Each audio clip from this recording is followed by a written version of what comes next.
Fellow countrymen and women, I'm here to address you once again in the course of our nation's history. I'm here to address Nigerians, especially on my brother and friend, the former governor of Anambra State and the former vice presidential candidate of our political party, Peter Obi. Peter Obi is one of the finest Nigerians who is intellectually mobile and administratively sagacious. He's a great Nigerian, and by the grace of God, he has the potential of being a great president in the nearest future.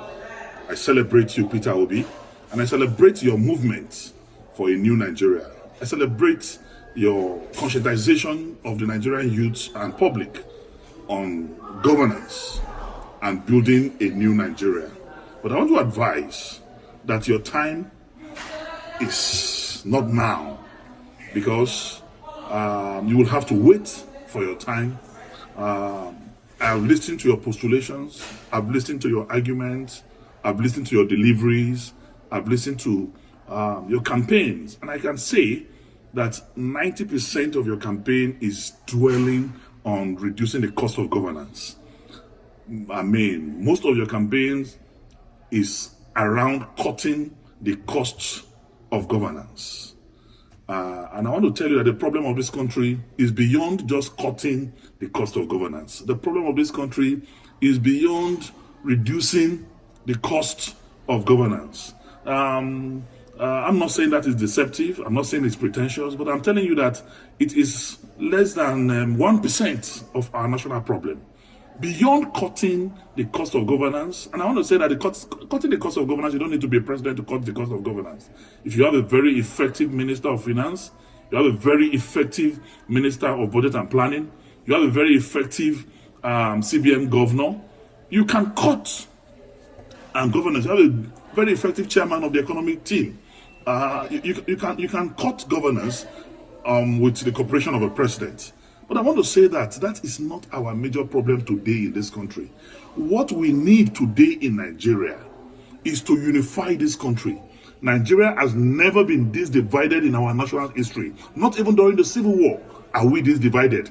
There is no trust between the North and the South. There is no trust between the East and the North. There is no trust between the West and the South and the Southeast. So we need one character who have the capacity and capability to unite us together as a nation first, because we need to first believe in ourselves as people. We need to believe in our unity. We need to believe in our togetherness even before we can make progress, because without unity there can be no peace, and without peace there can be no development. So first, we need a unifier. Who can unify this country? Today I want to ask sincerely Peter Obi and his supporters, can Peter Obi be trusted by a typical Katsina man or somebody from the northern part of this country? Can he be trusted as an Igbo man by Middle Belters, by core northerners? The answer, in every sincerity of purpose, of heart and commitment, is no. So we need one Nigeria who is going to be trusted by every part of this country, who the North will believe in, who the South will believe in. And that person, without blinking my eyes, is Atiku Abubakar, who, when it was dangerous for any northerner to talk about the issue of devolution of powers, when it was dangerous for any northerner to talk about the issue of restructuring, he did, with every boldness in him. Today, Atiku Abubakar married a Yoruba man, have Yoruba sons. Atiku Abubakar married Igbo woman, he has Igbo children. Atiku Abubakar married Hausa woman, he has Hausa children. Married a Fulani woman, he has Fulani children. He's a pan-Nigerian, he's a true African Nigerian man.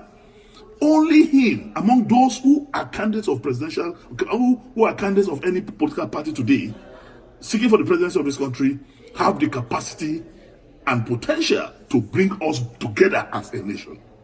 So I want to say, it is time for us to think. I encourage the crusade, the movement started by Peter Obi to continue.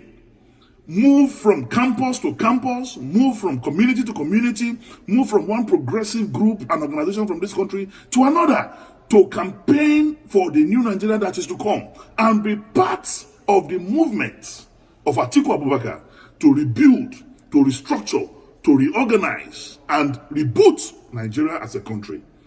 We must speak the truth, and the truth is the truth.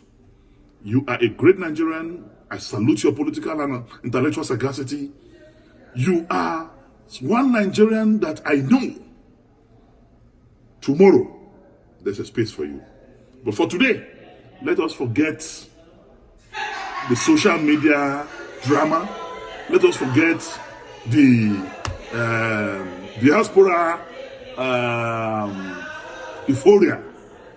The truth of the matter is we need a unifier. We need one Nigerian that can solve the problem of insecurity in this country. We need a Nigerian that will have intel from every security facet of our national life.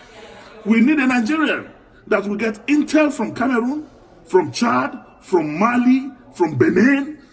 We need a Nigerian that have that capacity to solve the problem of Boko Haram, banditry, and kidnapping, because he has intel and connection with the security network in the Sub-African region.